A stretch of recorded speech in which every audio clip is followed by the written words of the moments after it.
देखिए, ये केस पूरी तरीके से फेक केस है, फर्जी केस है। इस केस पे कुछ भी नहीं रखा है।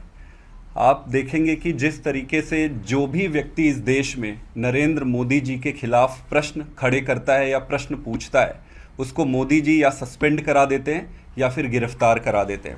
किसी भी प्रकार से उस व्यक्ति को जो इनसे प्रश्न पूछता है, ख़त्म करने की सारी कोशिशें करते हैं।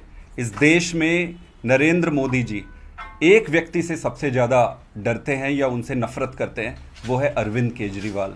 अरविंद केजरीवाल जी से सबसे ज़्यादा डरते हैं और अरविंद केजरीवाल जी की राजनीति से, उनके दिल्ली मॉडल से सबसे ज़्यादा डरते हैं।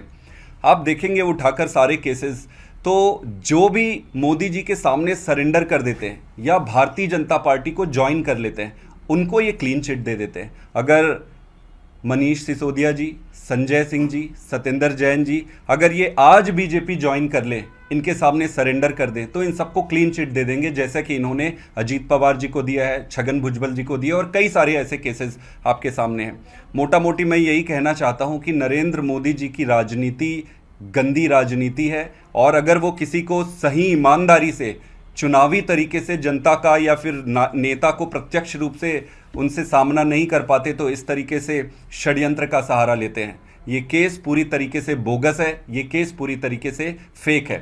लेकिन एक दूसरी चीज़ है, मैं आपको बताना चाहता हूँ, पब्लिक नॉलेज में भी है, आप सबको भी पता होगा कि केजरीवाल जी विपाशना जाने वाले हैं। आप सबको पता ही होगा पहले से, और कई महीने पहले ये तय हो जाता है। तो अभी जो वकील है वो इस नोटिस को पढ़ रहे हैं और देखते हैं आगे कैसे होता है। सर, इंडिया गठबंधन की बैठक से ठीक एक दिन पहले नोटिस को किस तरह से देखते हैं?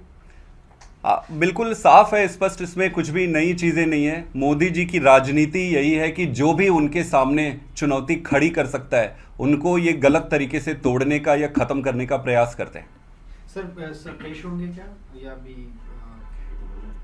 देखते हैं इसको।